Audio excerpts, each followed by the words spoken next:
Cease fire की घोषणा के बाद लाइन ऑफ कंट्रोल पर और लाइन ऑफ कंट्रोल के नजदीकी इलाकों में रहने वाले लोग अब 6 दिन के बाद अपने घरों की ओर बढ़ रहे हैं और इसी के साथ ही दोबारा से इन इलाकों में वो चहल पहल फिर एक बार देखने को मिल रही है जो आज से 6 दिन हुआ करती थी। हम इस समय उरी में हैं और मेरे सहयोगी शफीक आपको तस्वीरों के माध्यम से दिखाएंगे। आज 6 दिन बाद उरी की ये मार्केट दोबारा खुलने लगी है। लोग जो यहाँ से निकलकर सुरक्षित जगहों की ओर गए थे वो अब दोबारा वापस आहिस्ता आहिस्ता आने लगे हैं। दोबारा से जो एक्टिविटी है इस मार्केट में देखने को मिल रही है। दोबारा से जो दुकानें हैं वो खुल चुकी हैं, लोग खरीदारी कर रहे हैं। बॉर्डर एरियाज में जो लोग रहते हैं, खासतौर पर लाइन ऑफ कंट्रोल के नजदीक जो इलाकों में लोग रहते हैं, हमेशा से वो अमन का साथ देते हैं, पीस का साथ देते हैं, क्योंकि जब दो देशों के बीच टेंशन होती है तो उसमें कहीं ना कहीं पर लाइन ऑफ कंट्रोल के नजदीक रहने वाले लोग ही सबसे ज्यादा प्रभावित होते हैं। और इस वक्त जो हम आपसे बात कर रहे हैं और पिछले कई दिनों से लगातार जो हम लाइन ऑफ कंट्रोल से रिपोर्ट्स ला रहे थे, हमने दिखाया कि किस तरीके से जो लाइन ऑफ कंट्रोल के नजदीकी इलाकों में लोग रहते हैं किस तरह से प्रभावित होते हैं। पाकिस्तान की शेलिंग की वजह से, फायरिंग की वजह से घर उजड़ रहे थे लोग, फायरिंग की वजह से कैजुअलिटीज हुई है। 16 से 17 लोगों की मौत जो है राजौरी और उरी सेक्टर में लोगों की जानें चली गई हैं। काफी ज्यादा नुकसान है। ये एक दुकान आप यहाँ पे देखें, आज 6 दिन के बाद दोबारा से ये दुकान खुल चुकी है और जो नॉर्मल यहाँ पे बिजनेस एक्टिविटी है वो दोबारा खुल चुकी है। हाजी साहब, सबसे पहले आपका स्वागत है। 6 दिन बाद दोबारा से अब उरी में मार्केट खुलने लगी है, क्या कहेंगे जो सीज फायर की घोषणा हुई? आम जनता की यही गुजारिश है कि अमन हो। आम लोग अमन की ख्वाहिशमंद हैं, बस अमन हो। जंग ये शलिंग का और गोलियों का तबादला बिल्कुल ना हो। इसमें बॉर्डर के लोग, गरीब लोग बेचारे मारे जाते हैं। आपका नाम क्या है और क्या खरीदारी आप कर रहे हैं? जी, मेरा नाम सजाद हुसैन है। मैं बस थोड़ा दुकान के लिए सामान खरीद रहा हूँ। अच्छा, तो कहाँ से आप? मैं उड़ी से ही हूँ। उड़ी से? जी जी। कितने खुश हैं आप जो है सीज फायर की घोषणा हुई है? इसमें बहुत ज्यादा खुश हैं, क्योंकि इसकी वजह से हमारा तो एक तो कारोबार और दूसरा हमारी जो शिलिंग की वजह से हमारी इधर बहुत जानेंगी, बहुत मकान डैमेज हुए और बहुत नुकसान हुआ। तो हम चाहते हैं कि ये शिलिंग ना हो, अमन चाहते हैं। वो जो हाजी साहब लोग निकले थे यहाँ से घरों से, वो वापस आना शुरू हो गए? अभी लोग इसका इंतजार कर रहे हैं। जो कल दोबारा मीटिंग है दो मुल्कों की, सबकी ख्वाहिश यही है कि उसमें अमन का पैगाम सारी वादी के लिए आए, बल्कि सारे मुल्क के लिए आए। तो 12 तारीख तक जो होने वाली है बातचीत, 12 को जो बातचीत होगी उसके बाद मुंतजिर हैं लोग कि किसी तरह से दो मुल्कों में बाहमी इत्तेफाक हो और अमन कायम हो। तो थोड़ा बहुत लोगों को अभी शक है। हाँ, बिल्कुल बिल्कुल है।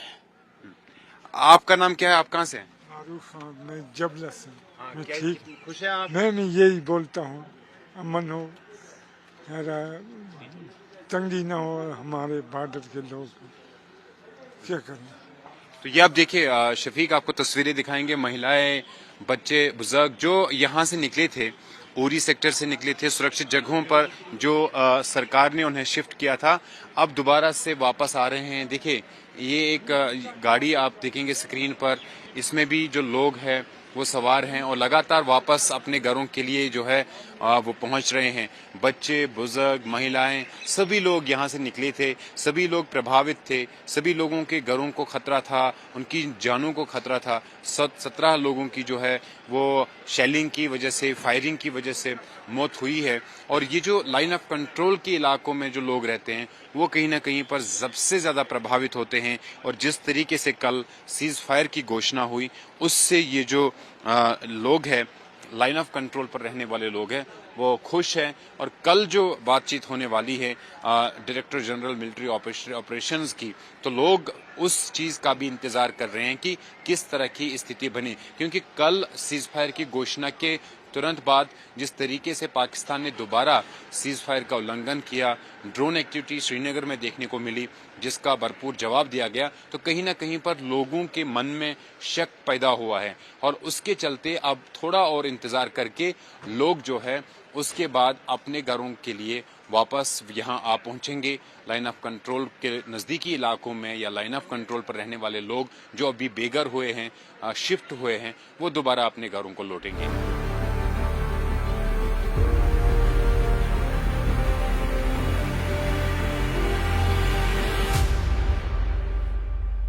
आम जनता की यही गुजारिश है कि अमन हो। आम लोग अमन के ख्वाहिशमंद हैं, बस अमन हो। जंग ये शलिंग का और गोलियों का तबादला बिल्कुल ना हो। इसमें बॉर्डर के लोग, गरीब लोग बेचारे मारे जाते हैं। आपका नाम क्या है और क्या खरीदारी आप कर रहे हैं? जी मेरा नाम सजाद हुसैन है। मैं बस थोड़ा दुकान के लिए सामान खरीद रहा हूँ। अच्छा, तो कहाँ से आप? मैं उड़ी से ही हूँ। उड़ी से ही। जी जी। कितने खुश हैं आप जो है सीज फायर की घोषणा हुई है? जी इसमें बहुत ज़्यादा खुश हैं क्योंकि इसकी वजह से हमारा तो एक तो कारोबार और दूसरा हमारी जो शिलिंग की वजह से हमारी इधर बहुत जाने गई, बहुत मकान डैमेज हुए और बहुत नुकसान हुआ। तो हम चाहते हैं कि ये शिलिंग ना हो, अमन अमन चाहते हैं। वो जो हाजी साहब लोग निकले थे यहाँ से घरों से, वो वापस आना शुरू हो गए? अभी लोग इसका इंतजार कर रहे हैं जो कल दोबारा मीटिंग है दो मुल्कों की। सबकी ख्वाहिश ये है कि उसमें अमन का पैगाम सारी वादी के लिए आए, बल्कि सारे मुल्क के लिए आए। तो 12 तारीख तक जो होने वाली है बातचीत, 12 को जो बातचीत होगी उसके बाद मुंतजिर हैं लोग कि किसी तरह से दो मुल्कों में बाहमी इत्तेफाक हो और अमन कायम हो। तो थोड़ा बहुत लोगों को अभी शक है। हाँ बिल्कुल बिल्कुल है। आपका नाम क्या है, आप कहाँ से हैं? मारूफ हूँ मैं, जबला से। मैं क्या ठीक, खुश है आप? मैं यही बोलता हूँ, अमन हो, तंगी ना हो हमारे बॉर्डर के लोग। क्या करें? तो ये आप देखिए, शफीक आपको तस्वीरें दिखाएंगे। महिलाएं, बच्चे, बुजुर्ग जो यहाँ से निकले थे, उरी सेक्टर से निकले थे, सुरक्षित जगहों पर जो सरकार ने उन्हें शिफ्ट किया था, अब दोबारा से वापस आ रहे हैं। देखिए, ये एक गाड़ी आप देखेंगे स्क्रीन पर, इसमें भी जो लोग हैं वो सवार हैं और लगातार वापस अपने घरों के लिए जो है वो पहुंच रहे हैं। बच्चे, बुजुर्ग, महिलाएं, सभी लोग यहाँ से निकले थे, सभी लोग प्रभावित थे, सभी लोगों के घरों को खतरा था, उनकी जानों को खतरा था। 17 लोगों की जो है वो शेलिंग की वजह से, फायरिंग की वजह से मौत हुई है। और ये जो लाइन ऑफ कंट्रोल के इलाकों में जो लोग रहते हैं वो कहीं ना कहीं पर सबसे ज्यादा प्रभावित होते हैं। और जिस तरीके से कल सीज फायर की घोषणा हुई, उससे ये जो लोग हैं, लाइन ऑफ कंट्रोल पर रहने वाले लोग हैं, वो खुश हैं। और कल जो बातचीत होने वाली है डायरेक्टर जनरल मिलिट्री ऑपरेशंस की, तो लोग उस चीज का भी इंतजार कर रहे हैं कि किस तरह की स्थिति बने। क्योंकि कल सीज फायर की घोषणा के तुरंत बाद जिस तरीके से पाकिस्तान ने दोबारा सीज फायर का उल्लंघन किया, ड्रोन एक्टिविटी श्रीनगर में देखने को मिली, जिसका भरपूर जवाब दिया गया, तो कहीं ना कहीं पर लोगों के मन में शक पैदा हुआ है। और उसके चलते अब थोड़ा और इंतजार करके लोग जो है उसके बाद अपने घरों के लिए वापस यहाँ आ पहुंचेंगे। लाइन ऑफ कंट्रोल के नज़दीकी इलाकों में या लाइन ऑफ कंट्रोल पर रहने वाले लोग जो अभी बेघर हुए हैं, शिफ्ट हुए हैं, वो दोबारा अपने घरों को लौटेंगे। कैमरा पर्सन शफीक के साथ सोहेल।